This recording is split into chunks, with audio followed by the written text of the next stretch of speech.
እኔ ወደ ቤተሰቦቼ ጋር መመለስ አልፈልግም፣ ችግሬንና ጉዳይን እኔው ራሴ ነኝ የምጨርሰው ብላለች። ሰላም ሰላም ተወዳጆች፣ እንዴት ናችሁ? ቻናል አዲስ ከሆናችሁ ሰብስክራይብ በማድረግ ቤተሰቡን። እውነት ነው አንዳንዴ ችግሮቻችሁ ራሳችሁ ስትጋፈጡት መፍትሄም ታገኙበታላችሁ። በነገራችን ላይ ሩታን አለማድነቅ በትንፉግነት ነው። የኔ ቆንጆ፣ የኔ ጠንካራ፣ የኔ ተወዳጅ፣ የኔ እንቁ ሴት እውነት አስባችሁ ዛሬ ላይ እንደውም ለሄርሜላ እያዘነችላት ነው፣ ለውሽሚት ማለት ነው። አስባችሁታል? እንግዲህ አብርሃም ዛሬ እኔ ጋር እየተለማመጠ ወደ እኔ ጋር ሊመለስ እያለ ነው። ወደ እኔ ጋር እኮ ሲመለስ እሷን እኮ በቃ አፈር ነው ቢበላት። እኔ በጣም ነው ያዘንኩላታለች። ግን አክስቷ ደግሞ ስትመክራት በዚህ አጋጣሚ እኔ በእነሱ ነው ያፈርኩት አለች ሩታ። እኔ በእነሱ ነው ያፈርኩት። በዚህን ያህል ራሳቸውን ለሰው ማንጸባረቅ አልነበረባቸውም። ይሄን ያህል ለሰዎች እንደዚህ መሆን አልነበረባቸው። ማንነታቸውን እያስገመቱ ያሉት እነሱ ናቸው። እኔ ምንም ማለት አይደለም። አክስቷ እንድትሄድ አልፈለገችም። ከዚህ በኋላ አታገኛቸው። በአንቺ በህይወትሽ ላይ ራሱ በጣም ብዙ ነገሮች ይደርሳሉ። ከዚህ በፊት አቡሽ ከአንቺ ጋር ነበረ ሲታገል የነበረ፣ አሁን ደግሞ ከነሱ ጋር ለምንድን ነው የሆነው? ስለዚህ በዙሪያ ያሉትን ሰዎችንም አትመኛቸው። እምነት ስላችሁ ላትጣይና ባክሽ እህቴ ሞድሽ፣ እኛ እንፈልግሻለን። ስለዚህ ከእነሱ ጋር ባትገናኝ መልካም ብላታለች። ግን ደግሞ እሷ እኔ ራሴ መውጣት ያለብኝን ማንኛውንም ችግሮች ራሴ ይወጣዋለሁ።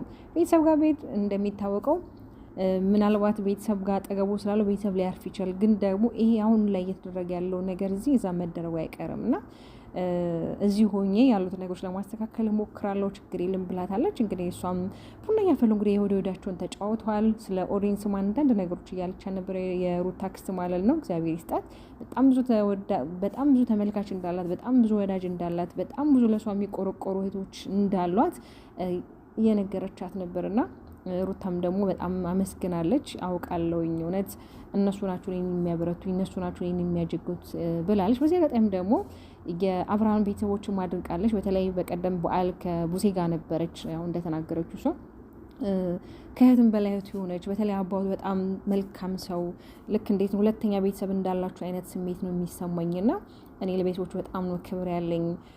በጣም ብዙ ዋጋ እየከፈልኩ ራሱ ያለሁትኝ እነሱንም በማየት ነው። ከዛሬ ነገ ይሻላል ብዬ ነበረ፣ ነገሮች ግን እያስተካከሉ አልነበረም ብላለች። እውነት ለመናገር ሩቲ አስተዋይና የምትናገራቸው ነገሮች የምታቅ ምን ማድረግ እንዳለባት የምትናገራቸው ቃላቶች ራሱ እያንዳንዳቸው የራሳቸው መልእክቶች አላቸው።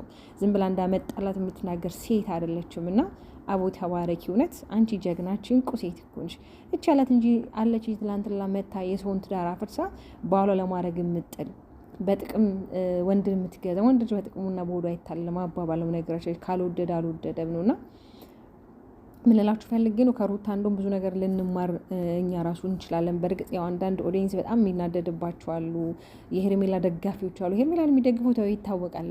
በጣም እንዴት ነው በጣም የተናደዱ ናቸው መሰለኝ በሩታ ማለት ነው። ስለሚቀኑባት ጀግና ስለሆነች ስለምችል፣ ሴትነቷ ስላልበገራት፣ መውለዷ ስላልበገራት፣ በቃ በራሷ ነገሮች ማድረግ ስለምትችል ያ ያናዳቸዋል ይመስለኛል። ስለዚህ አበጋስ ነው የሚደግፉት። እንግዲህ ይደግፉት፣ መብታቸው ነው። ማንንም የመደገፍ መብት አላቸው። ሶሻል ሚዲያ ላይ እስከመጣን ድረስ ሀሳብ አስተያየታችን ስትሰጥም ሆነ ሀሳብ አስተያየት ሲሰጠንም ግዴታ መቀበል አለብን። ለምን ብለን ልናገር አንችል። ሁሉንም እንዳየመጣጡ እንመልሳለን። ትክክል ያልሆንም ትክክል እንላለን። አንድ ቤተሰብ በነገራችን ላይ ሰብስክራይብ አታደርጉ፣ ላይክ አታደርጉ። ለምን እንደሆነ አላውቅም። ምን አስባችሁ ነው? ለምን ደግሞ አታበረታቱኝ? ስለዚህ ሩታ በነገራችን ላይ ዛሬ በጣም ነው ደስ ያለችኝ። ከአክስቷ ጋር ጥሩ ቃለ ምልልስን እያደረጉ ነበር። የምጠይቃት መልስ አንዳንዱ በስርዓት ነበር ስትመልስላት የነበረችው እና በስራ ስላችሁ በቃ የምትናገረው ነገር የምታክሲት ናት። እኔ ጉዳይን ራሴ መፍታት ነው ያለብኝ። ከዚህ በኋላ ቤተሰብ በማል ገብቶ የኔን ጉዳይ እንዲፈታልኝ ብቻም ሳይሆን በእኔ ጉዳይ ላይ ቤተሰብ እንዲንገላታ፣ በእኔ ጉዳይ ምንም አይነት ነገር ሊደርስበት አልፈልግም ብላለች። እንግዲህ እውነት ነው። የሩታን አክስት ሳላደንቅ ማለፍ አልችልም። ለምን ከዚህ ወራሽ ላይ ጥንቃቄ አድርጊ። በተለይ ወዳጆች ናቸው ጠላቶች። እውነት ነው። ወዳጆቻችን በአሁኑ ሰዓት ላይ ጠላቶቻችን ናቸው። ከቅርብ ያሉት ወዳጆቻችን የኛ የምንላቸው የቅርብ ሰዎች ናቸው። በእኛ ላይ ሴራ፣ በእኛ ላይ ተንኮል፣ በእኛ ላይ ይሄ ያልጠበቅነውን ነገር የሚያደርጉት እና እውነቷን ነው። ራስሽን ልትጠነቀቂ ይገባል። እና የሲሉዥን ባቴጂ ደግሞ መልካም ነው። እሷ እንዳለች እሱም ለራስሽ ጥንቃቄ ነው። ለምን አለች እኮ ዛሬ። ኖባ ራሱ የማይቀየርበት ምክንያት ምንድነው? ነገ እሱም ሊቀየር ይችላል። አቡሽ ዛሬ የተቀየረብሽ እንጂ ነገ ደግሞ እሱን ሊቀይሩት ይችላሉ። ስለዚህ ራሽን ጠብቂ፣ ልጅ አለሽ፣ ለቤተሰቦች ስትይ ራሽን መጠበቅ አለብሽ። እኛ እንፈልግሻለን፣ እባክሽ ወደ ቤተሰብ ጋር ተመልሽ፣ ቤተሰብ ጋር ማረፍ አለብሽ ብላታለች። ኖ በታሪክ አልሄድም፣ እዚሁ ያሉትን ነገር አስተካክላለሁ። ግን ሄርሜላ በጣም እያሳዘነች ነው። በዚህ ልክ ራሱ ልታሳዝናት የቻለችው እንግዲህ ሰብአዊነትና ሰውኛ ባህሪ ስላላት ነው። ሩታ ገብቷቸዋል እንጂ ሌላ ሴት ብትሆን ታንቋሻት ነበር። ግን በነገራችን ላይ ትላንትና ራሱ አበጋዘ ልጁ ሲሰድቡ አይባልም እያለችው ነበረ። ማለት የምትጠቀማቸው ቃላቶች እንኳን ነገ የማያሳፍሯትን ነገሮች ነው የምታደርገው፣ ነገ የማይጸጽታትን ነገር ወታ የምታደርገው። ይሄ ነገር ፕራንክ እንደሆነ ይሄ ነገር ሪል እንዳሆነ እኮ ከልጁ ጋር የመጣችው ሁላችንም እናውቃለን። አብርሃም ለማናደድ እንደሆነ አብርሃም ራሱ ለማናደድ ራሱ ቢሆን እያንዳንዱ ነገር ድንበሯን አላለፈችም።